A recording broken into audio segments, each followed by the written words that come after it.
বিগত 24 বছর আমার রাজনৈতিক জীবনের 41 বছরে 24 বছরে এখানে সুখে দুঃখে আমি আপনাদের সাথে ছিলাম, আপনারাও একইভাবে আমার সাথে ছিলেন। অন্য দলের নেতারাও যখন আমার কাছে এসেছে, আমি আমার রাজনৈতিক জীবনের অভিজ্ঞতা দিয়ে, আমার বুদ্ধি পরামর্শ দিয়ে, আমার যে লজিস্টিক সাপোর্ট রয়েছে, আল্লাহ যতটুকু আমাকে সামর্থ্য দিয়েছে, সেই সামর্থ্য দিয়ে আমি এখানে 24 বছরের মানুষের সুখ দুঃখে পাশে থাকার চেষ্টা করেছি। প্রিয় ভাইরা, যতদিন বেঁচে থাকবো আল্লাহর কাছে প্রার্থনা করি আমি যেন এই দলের সেবা করতে পারি, এই দলের সাথে থাকতে পারি, সেই দোয়া আমি কামনা করছি। পাশাপাশি গত 24 বছরে যেভাবে আমি আপনাদের সাথে থাকি, আপনারা দোয়া করবেন আল্লাহ যেন সেই সামর্থ্য দেয়, সেই সুযোগ করে দেয়, আমাদের জীবন আমার জীবনের শেষ দিন পর্যন্ত যেন আমি আপনাদের পাশে থাকি।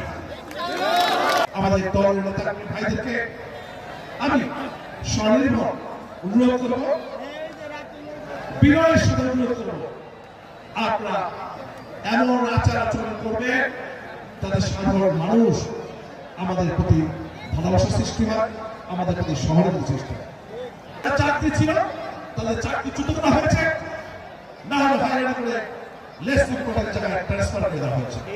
সুতরাং আর কয়েকটি মাস ডিসেম্বরের নির্বাচন হবে ইনশাআল্লাহ, আর কয়েকটি মাস দয়া করে আপনারা ধৈর্য ধরে গণতন্ত্র বাস্তবায়ন করার জন্য, বাংলাদেশের মানুষের ভোটাধিকার নিশ্চিত করার জন্য আমাদের প্রিয় নেতা স্বাধীনতার ঘোষক শহীদ জিয়াউর রহমান, বাংলাদেশের গণতন্ত্রের সবচেয়ে প্রিয় নেত্রী, আকর্ষক নেত্রী, দেশনেত্রী বেগম খালেদা জিয়ার সুসন্তান দেশ নায়ক তারেক রহমানকে বাংলাদেশের প্রধানমন্ত্রী বানানোর জন্য আপনারা একটু ধৈর্য ধরবেন, ধৈর্য ধরতে হবে।